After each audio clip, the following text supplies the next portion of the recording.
Les essentiels du sport de retour depuis le restaurant Cañas y Tapas qui se trouve effectivement dans la galerie marchande du Leclerc de la Teste au cœur de la zone industrielle avec Kelly qui va maintenant nous détailler cette carte qui fait vraiment plaisir parce que j'ai le sentiment de retomber en enfance parce que moi j'ai des origines espagnoles forcément en s'appelant Castillo et alors quand je vois la carte avec notamment paella, fideo, les huevos rotos, las tostadas, ça fait vraiment plaisir. En fait on vient ici pour le plaisir de partager en fait. Exactement, tout à fait. Convivialité, partage, grignoter, manger. On n'est pas obligé forcément d'avoir son plat. En fait, le but de l'Espagne, c'est de partager.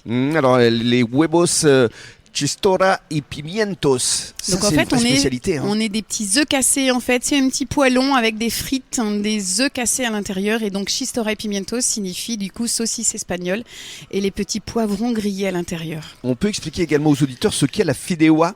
Des marescos, en fait, on a une spécialité de Valence qui est des petites vermicelles, en fait. Ce sont des petites pâtes qui sont cuites dans un bouillon avec la garniture qui accompagne une paella, crevettes, moules, calamars et petits légumes. Et évidemment une grande variété de tapas. De tapas, charcuterie ibérique et vous avez également partie tapas avec des pimientos, des patatas bravas, des croquetas, des ramones. Ça fait saliver tout ça. Et las croquetas. Et les croquetas qui est l'incontournable de l'Espagne. Et puis il y a également des menus tostada. Menu tostada pour les petites fins et les petits budgets qu'on sert du lundi au samedi avec une petite tartine accompagnée d'une boisson.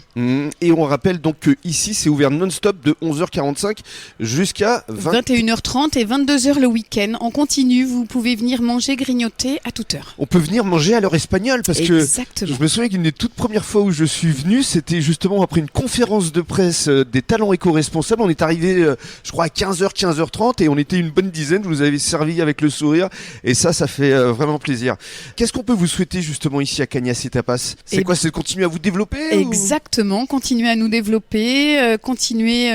Alors on a aussi des petites animations qu'on fait, donc en fait le but est de nous faire confiance encore pendant quelques belles années. Et c'est vrai que les animations, vous proposez souvent des concerts ici. Alors alors on est vraiment axé nous sur les bandas puisque c'est vraiment enrichissant avec notre culture espagnole, mais après vous retrouvez aussi des groupes comme Douzi qui sont les incontournables du bassin, B7 et on a une bandasse de Bazas aussi qui vient nous voir. Et à propos de B7 justement, on en parlera avec notamment un certain Maxime Castillo qui va venir nous rendre une petite visite au cours de la semaine. Tout à fait. Merci beaucoup Kelly. Merci à vous. Bon début de soirée. Merci. Au revoir. À l'écoute des essentiels du bassin, la radio et dans quelques minutes le journal des sports à échelle nationale. À demain. À demain.